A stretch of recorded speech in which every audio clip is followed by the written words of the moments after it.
The list of candidates for mayor includes one familiar name among a baker's dozen, with several big names yet to decide. Potentially facing billions in judgments, the NFL settles a legal battle with former players over the debilitating effect of concussions. And despite vows to champion open government, the Bob Filner administration was hardly forthcoming when it came to public record requests. I'm Mark Sauer, and the KPBS Roundtable starts now.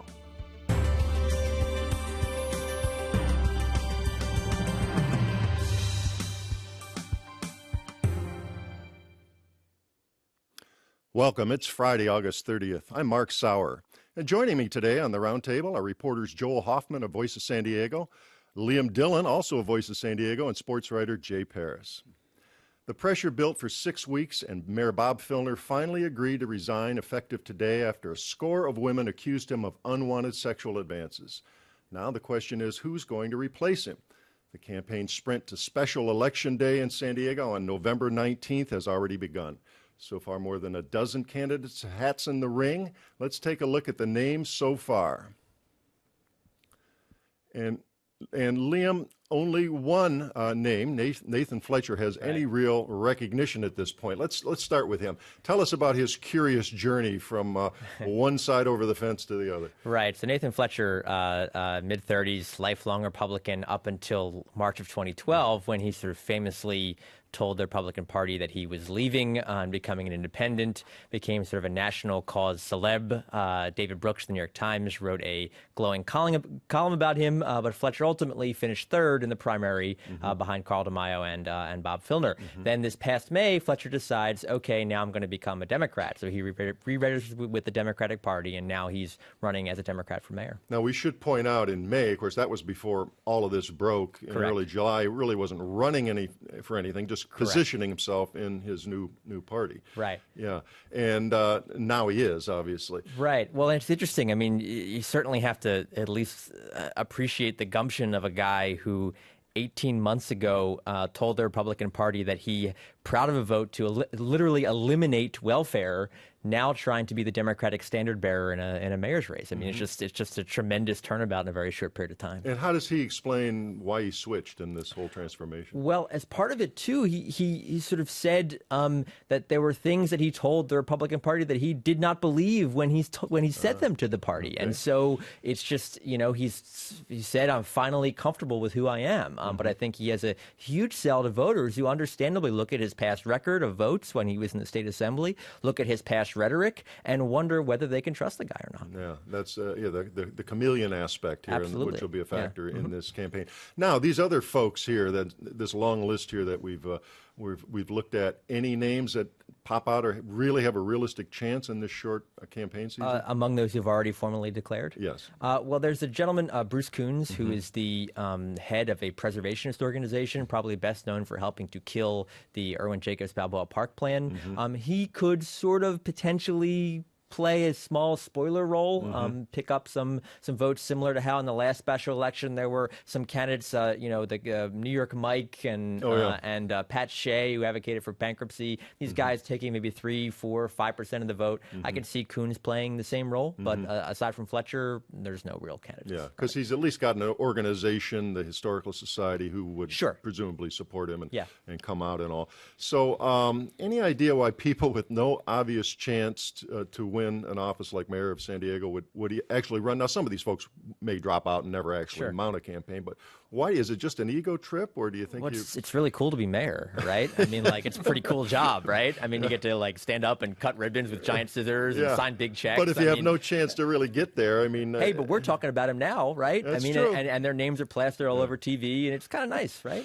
All right, so we're talking about Nathan Fletcher now on the Democratic side. Who are some of the folks on the Republican side who are notable and maybe not in yet? Well, we're seeing 3 potential names. Obviously, the biggest is Carl DeMaio, who was the Republican standard bearer in the last election. He has said he'll decide on Tuesday whether he'll run or not. But you also have 2 other sort of more business-friendly, traditional kind of downtown-centered Republicans, the folks from Pete Wilson to almost the present day who've been running the city. And establishment folks. Exactly, and that's City Councilman Kevin Faulkner and County Supervisor Ron Roberts. Okay. Yeah. And so they're there. Now, a pretty strong field of candidates has already said they won't be running. Correct. Let's talk about, we're going to look at some of the names there. mayor? Who are some of the folks, probably starting with Donna Fry, who ran twice for mayor, once Right. successfully as a write-in, once Right. not successfully in the conventional campaign. She Right. says she's not running. Who are some of the others notable who say they're not running? City Attorney Jan Goldsmith, a Republican, said he's not running. On the Democratic side, you have Assemblywoman Tony Atkins, former state senator Christine Kehoe have also said that they're not going to run. Okay. Any idea that some may change their mind or jump in at some No, point? I think on the Republican side, I would guess you have 1 to 2, potentially DeMaio and one of the other sort of more establishment folks. On the Democratic side, I'd guess you'd see 2 to 3. So Fletcher plus potentially someone like City Councilman David Alvarez, potentially someone like former Assemblywoman Lori Saldana. You know, I think all things will be clear in the next week or so. And Todd Gloria, of course. Todd we Gloria haven't as well, of course. Yeah, yeah, he's going to be the interim mayor and get a lot of just natural exposure Absolutely. should he I mean, decide to jump in. He has a really good opportunity by having the sort of the power of incumbency, even though incumbency is sort of very short for him, to do the things that we discussed, you know, go cut the scissors and cut the ribbons with the scissors and sign the checks. Things Now, like it's that. not. Let me ask you other fellas. It's nominally a nonpartisan race here. Everybody, though, as we said, knows who's a Republican and who's a Democrat. Does the Filner scandal kind of rub off or taint the Democrats here, or do they just run as individuals? What do you think? It's speculation at this point, but. Well, I think that the Democrats have distanced themselves as much as possible, those who are potentially running. So they've already gotten as far away from the taint as they possibly can, but that doesn't mean it's not going to affect voters at the polls. I mean, they'll remember anybody who has had a previous relationship with him or who had previously supported him, which makes sense. And of course, you have to remember, Bob Filner obviously did get elected last fall, and he championed a lot of progressive causes. He was the first Democrat in a long, long time, first real liberal there in that office in a long time. So it's kind of a delicate dance where you want to say, I'm a Democrat. I'm not that Democrat, but I do want to champion these roles. And of course, Fletcher's got a problem with that. Right. Well, I think more so than like the Filner taint or the Filner stink on the Democratic Party, what their real concern has to be is the voter turnout and the voter makeup. We had almost 70% turnout in November 2012, and that's something that is absolutely not going to happen in this special election. Democrats turned out to the polls because of Obama, not because of Bob Filner. And so, you know, we'll see. There's no Obama on the ballot. There's no big name Democrat on the ballot. Nothing else on the ballot. Nothing else on the ballot. And so we could see turnout half or less of what we saw in November election, and that has to benefit the Republican candidates. Now, the candidate, of course, who lost to Bob Filner is Carl DeMaio. He's announced at 11 o'clock this coming Tuesday he's going to make his announcement whether he's going to continue with his congressional race against Scott Peters, the Democrat, in the 52nd, or if he's going to jump in and get into the mayor race again here. DeMaio's he didn't win last time, and he's got some other developments that have happened in the last week or so. You know, Jay? I think DeMaio's missing a key date on the calendar. He should do this on Labor Day, shouldn't he? He could get the people that he's usually not going for. Maybe he could get Labor to switch over to him. It'd be interesting. I just with Fletcher, has some interesting ideas. That credibility issue, I think, is going to be a big stumbling block. You know, did you believe me then? Do you believe me now? Right. You know, you're switching back and forth, and I think that's going to be a big hurdle for him. While his ideas are there, is the guy telling me what he's going to tell me, next week, and that's probably what's going to be one of his bugaboos. Now, we spoke about everybody expects it's a low turnout and all, but there was so much interest generated in this 6-week period of this scandal. Right. Do you think that would maybe elevate the turnout a little bit or create a little more interest for this election? Oh, well, correct me if I'm wrong, because this is before my time, but in the previous special election, I believe turnout was pretty low as well. And so there was a lot into obviously, New York Times, Enron by the Sea sort of stuff. Right. Tremendous A mayor amount of focus resigning, on City Hall, a mayor resigning. That didn't translate into a larger turnout. I don't expect that to happen here either. I think what they might try to do is if you say you're going to vote, you can also try out for the Chargers. So, so after the preseason, that might get a few more people out of the polls. All right. Before we leave this topic, I did want to remind people that November 19th is that special election that we are talking about. All right, we're going to shift gears now. With the pro football season right around the corner, the NFL this week announced a tentative agreement with thousands of retired players to settle a lawsuit that was expected to drag on for years and potentially cost billions. Proposed settlements for $765 million, not even $1 billion, of course. The bulk of that money goes to retired players or to the families of deceased players like that of Chargers great Junior Seau. The star linebacker died in May 2012 of a self-inflicted gunshot wound, and tests of his brain by federal health officials found he suffered from a debilitating brain condition common to people who have suffered repetitive head injuries. Jay, let's start by breaking down this settlement. Tell us the time frame, how much money is, what it goes to. The bulk, of course, goes to the players, but there's some going to research in other places. Right. The first lawsuits were filed in Philadelphia 2011, I believe it was. It's 4,500 former players. Their contention is that the NFL knew of the long-term effects of hitting your head against somebody else, to put it simple, and that they covered this up and they didn't let the players know about those what could happen to them down the line, and so they filed this lawsuit, and this has really been a delicate dance for the NFL because let's face it, baseball may be our national pastime, but football is America's sport, and whether that's driven by the love of football, the love of the game, or people liking to bet or parlay, it's awful popular, and I think you can't overstate what the death of Junior Seau maybe pushed this along. I mean, there's been some other guys, lesser-known guys, who unfortunately committed suicide, but Junior Seau was a star, and that was a big hit the NFL took. So, it's hard to say they settled for $1 billion, and that's not much. With lawyer fees and everything, it'll be $1 billion. This business makes $9.5 billion a year. A year, and and this is over. Tell us the time frame. Well, but they're going to pay that $1 billion. Going out, the lawyers will get it when they get it. But this is going to be a 20-year payout. So it's a million or two per team over 20 years each year. That's a middle linebacker.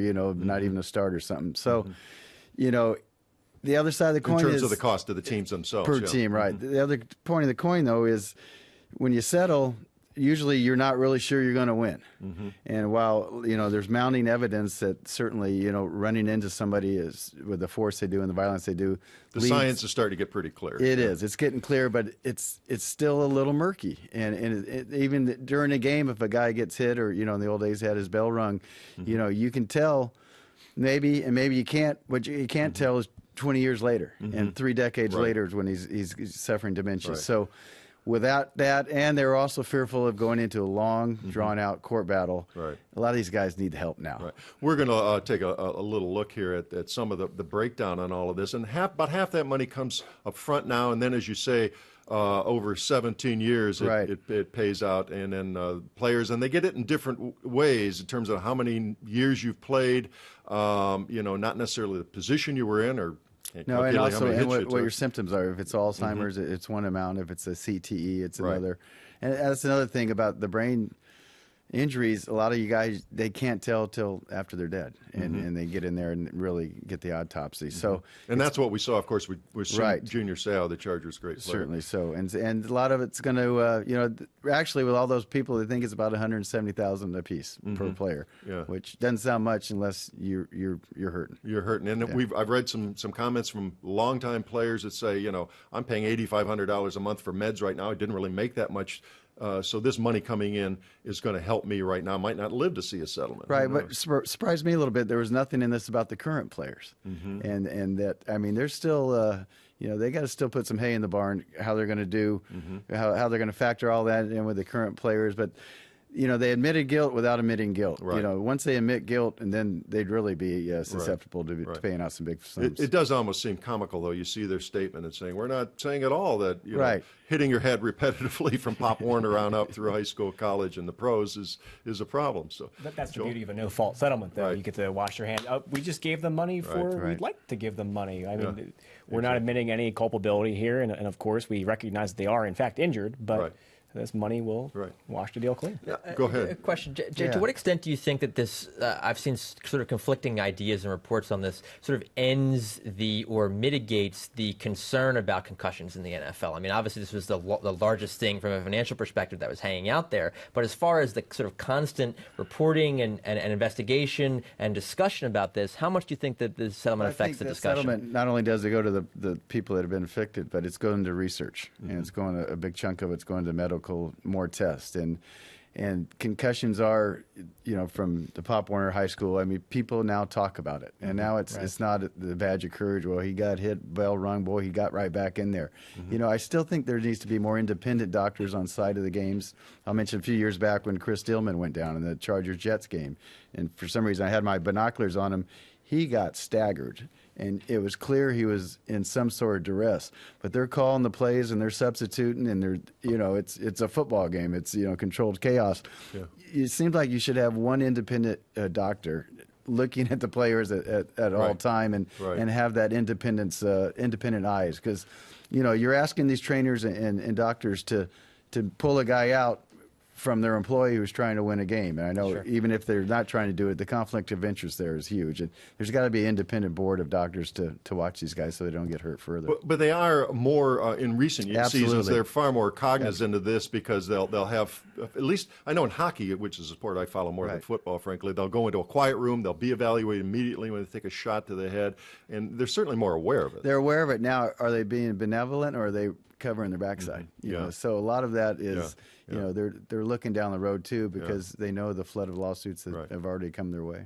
Yeah. Now, Junior Seau's family, have they commented on this? I haven't heard from the Seau family yet that they'd be eligible for the the CTE. They'll probably get a 7-figure sum. It certainly won't bring Junior back, but it's something. And this settlement it's tentative at this point. The judge has to throw the holy water on it. Yeah, he has to sign off on it. I think it's actually a woman, but yeah, it's a woman federal judge back there.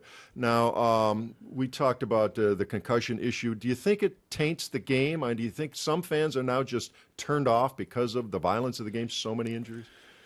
That's a great question, and you certainly with steam throw and some water cooler talk is that, and certainly when I talk to parents, some of their kids, they're not all that gung-ho on them going into football anymore as they were. Then again, you look at every stadium, and it's full. And you look at the TV ratings, and they're off the chart. And there's fantasy football, and they're betting on this week. And you mentioned how much money an annual business is generating. So, while some signs might point to that, the dollar signs say otherwise. Now, here in San Diego, of course, the Chargers had a hard time selling out games last year. Several games were blacked out. Is that just because Chargers aren't very good right now, or is it maybe some of this where fans are getting turned off? There's other things to do in San Diego. There's other things to do, economic-wise, too. It's an expensive day out there, and it always comes down to the product on the field. But they had 8 home games last year, and 4 of them were blacked out, and that's an amazingly high number for the NFL. Yeah, it certainly is. Now, some folks said that this was a pretty low settlement. The NFL kind of won here. They were talking several billion, were they not? And here we are just at $750 million overall. But anytime anybody spends $1 billion, it is $1 billion, and I think if they could have held out, but I think we circle back to these guys need help now, especially the older guys, and they just couldn't afford to wait, or they choose not to roll the dice and try to, because you know how it can be drawn out in the court system, and the people who need it most need it now. All right, I'm sure we're going to hear a lot more as the season cranks up here in a week or so. All right, we're going to shift gears now. Among the promises when Bob Filner entered the mayor's office last winter was that those backing open government had a new champion. Filner brought on former Councilwoman Donna Fry as the first ever open government czar, and the new mayor promised that the people's business would be public. But Fry left in April, and getting info out of the mayor's office soon became tougher than ever. San Diego City Beat this week noted in a story by Joshua Emerson Smith that Filner responded to public records requests within 10 days, just 50% of the time. That's a far cry from his predecessor, Jerry Sanders, who had a record of 83%. And this comes at a time when the California Public Records Act was under fire. Joel, let's start with that Public Records Act. What is it, and why is it important? So generally, the Public Records Act governs the ability to get certain kinds of records. And there are exemptions. There are certain things that would be considered problematic. For example, if they were to release information on where, like a military encampment or something like that, that's generally the kind of thing that is exempt.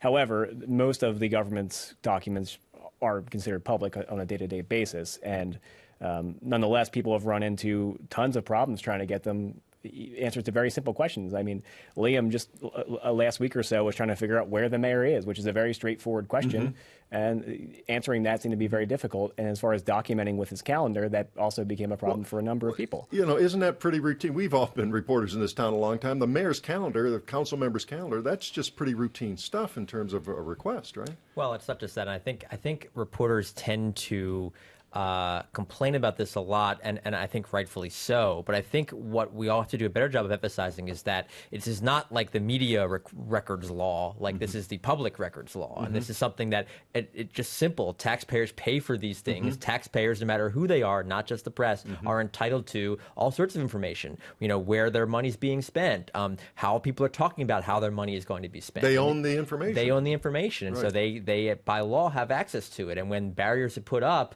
that then the public doesn't have, doesn't get to know. I mean, the mayor's office was so bad, getting to be so bad, you couldn't even ask the lifeguards, like, how many people were rescued today. That would have to go through Filner, and Filner would have to sign it off himself. And that just level of bureaucracy and that level of disrespecting the public's right to know was really offensive. Now, was that a thing with this particular mayor? Of course, it leaves at 5 p.m. today. Is that a particular thing with him in terms of micromanaging and just hanging on to information as power, as it were?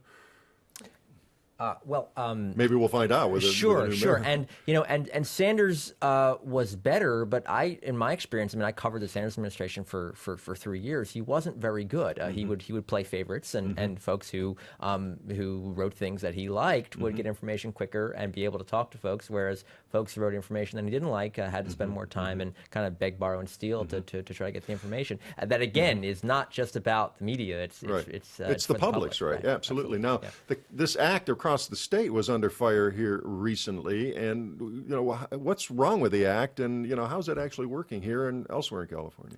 Well, in terms of what was going to happen with the act, the idea was that it was going to be too expensive for local government agencies to respond to public records requests, and the state was going to exempt them, or it was going to remove money that typically would have been given to reimburse them for complying with the requests. However, those kinds of ideas are linked to a time when paper and ink were the only way you could get those records out. Expensive way to do it. Expensive way to do it. It is exceedingly easy to do it, and there are lots of people who want to make it easier to do it, and I really think the state and local government agencies should be reaching out to those who have an interest in making it easier for everyone, not just reporters, as Liam said, but everyone to access information. Well, especially Jay? in California, Silicon Valley, we can't, figure out how to get it out digitally, cut and paste something and send it over quickly. It's kind of a joke. So what happened when the governor and the legislature raised this idea that, geez, it's a money crunch thing, and we're just not going to reimburse and we're not going to make folks get these records out anymore? There was a hue and cry. A coalition of journalism organizations across the state, including Voice of San Diego, wrote a letter to the governor saying that this is an attack on the public's right to know. And they shrank back at it and decided they were going to take that out of the bill. And thankfully they did. But there's still a long way to go. And I think the overarching concern that I hear is not so much with the language of the act, because the act itself assumes transparency, it assumes openness. The issue is with the implementation. The issue is with the practice day to day of government agencies in complying. And one of the things I noted in the column for Voice was that there needs to be a presumption of openness. You have to be prepared and organize your documents in such a way that you're going to be able to respond quickly and efficiently to people's requests for information. Now, when you say quickly and timely, what is that? What's reasonable?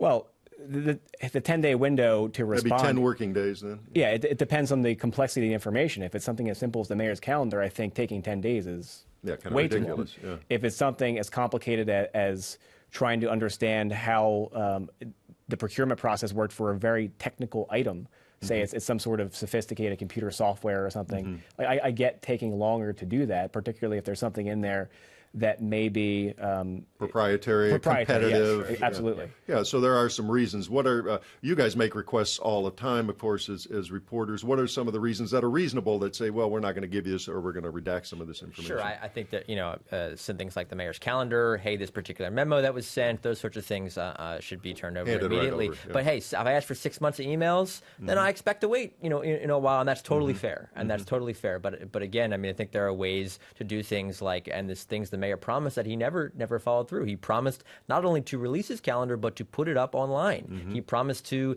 any memo that he sent, he would put up online. He promised any policy that he initiated, he would put up online. And so it wasn't just about them not responding. It was about breaking promises just to simply do things where you wouldn't have to make the request in the first place because they were being forwardly transparent. It would just be there. Yeah. It would just be there. The biggest problem that exists with public records laws right now is that it puts public officials in a position where they have to choose between their own self-preservation and the public's right to know. And I think the best way forward is to take that equation away.